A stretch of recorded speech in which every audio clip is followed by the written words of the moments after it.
गोपियां प्रसन्न हो जाती है कि कान्हा आकर के हमारे घर में माखन चोरी करके खाता है। सुबह जब माखन बनाती है तो रोज बोलती कन्हैया आज भी आना और इस माखन को खा लेना। रोज इतने भाव से कोई बुलाए तो जाना भी मजबूरी है, प्यार से बोल दो ना। इसलिए भगवान माखन चोरी करने जाते हैं। और गोपियों की सास जो है बहुओं को डांटती है। सासों को लगता है कि शायद ये खुद खा जाती है माखन, लेकिन बहू बिचारी क्या करे, माखन बना के रखती है, कन्हैया चोरी करके खा जाते हैं। अब एक बार गोपी ने विचार किया आज भी वो चोरी मंडली आएगा, लेकिन कुछ तो करना पड़ेगा। गोपी ने माखन के मटका को छुपाया, भगवान ढूंढ लेते थे।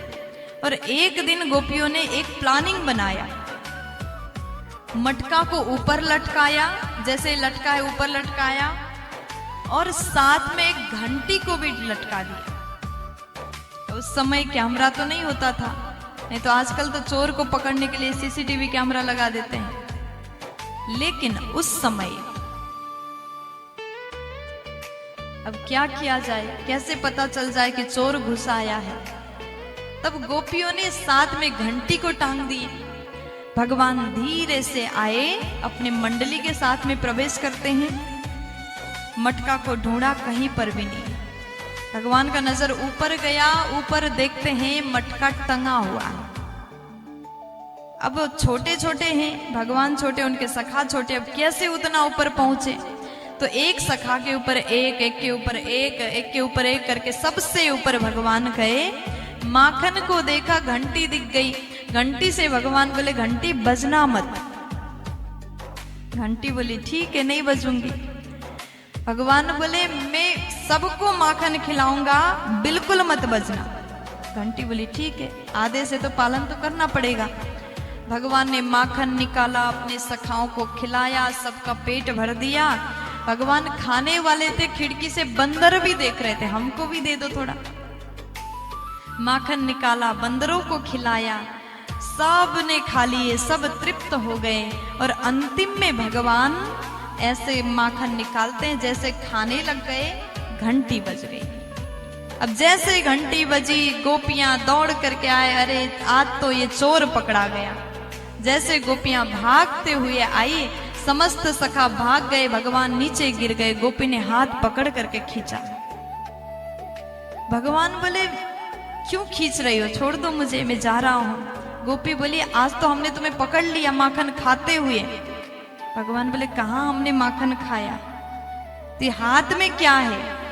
तब भगवान बोले देखो गोपी, तुम्हारे घर के माखन खाने का हमको कोई शौक नहीं है। हमारे घर में 9 लाख गाय हैं, इतना माखन अगर तुम्हारे घर में कमी हो तो हमारे घर से ले जाना। ये हाथ में इसलिए लगा क्योंकि मेरी माँ ने मुझे जो कंगन पहनाया है ना मणि का, ये गर्म हो रहा था। मैंने सोचा थोड़ा ठंडा कर लूं, इसलिए हाथ को ठंडा कर रहा था, ये कंगन को ठंडा कर रहा था। तब गोपी बोली हाँ वो तो ठीक है, लेकिन मुंह में क्या हो गया, मुंह में कैसे लग गया।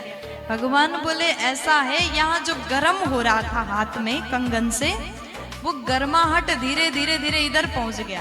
और हमने सोचा थोड़ा मुंह में भी ठंडा कर लें, इसलिए थोड़ा सा माखन लग गया है, चोरी नहीं किया हमने। तब उसके बाद में भगवान श्री कृष्ण जी गोपी को बातों से, गोपी को लगता है कि बस बात ही करते रहें, भगवान की बातों में इतना प्यार है। अब गोपी बोली आज तो चाहे कितना भी बातें कर लो, मैं नहीं मानूंगी, नहीं छोड़ूंगी, शिकायत करूंगी। रोज गोपियों का नियम है शिकायत करने जाते, लेकिन मैया कभी भरोसा नहीं करती। और आज सबूत के साथ में मैं पेश करूंगी तो मैया मान जाएंगी। हाथ पकड़ के खींची गोपी। ब्रज के गोपियां बहुत लंबा घूंघट लगाती हैं, यहाँ यहाँ तक घूंघट है। जैसे बाहर गई, भगवान के हाथ पकड़ के खींचते हुए जा रहे। भगवान बोले दर्द हो रहा है, मुझे छोड़ दो। गोपी बोली आज तो नहीं छोड़ूंगी, चाहे कितना भी रो लो। अब हाथ पकड़ के खींच के जा रही है, और बीच में जैसे पहुंच गया, आधा रास्ता हो गया। भगवान बोले अब क्या किया जाए, ये तो मुझे आज मैया के सामने ऐसे ले जाएगी, आज तो पोल खुल जाएगा, अब क्या करें। भगवान चारों ओर नजर घुमा रहे हैं, इतने में वही गोपी का पति आ रहा था।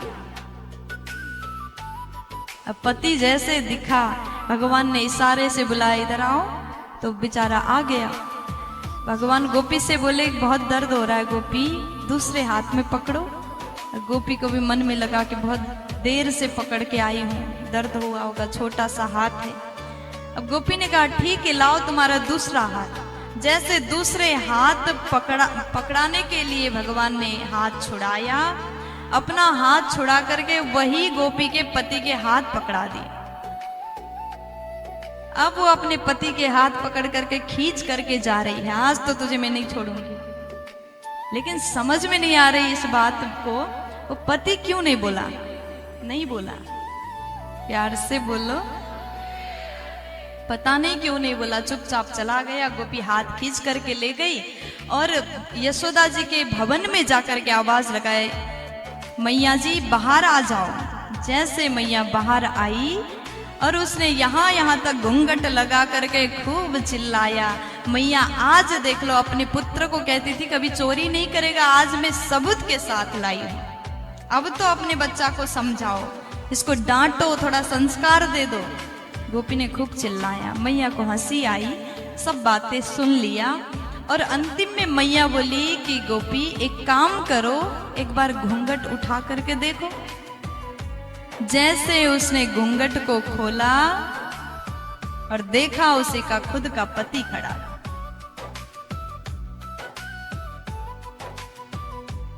अब उसके बाद में उसको बहुत ज्यादा शर्म आ रही है, मैया के सामने इतने बातें सुनाया, बहुत लज्जित हो गई, जल्दी घूंघट लगाया। इतने में भगवान अंदर से आए और माँ से कहते, माँ कौन आया है?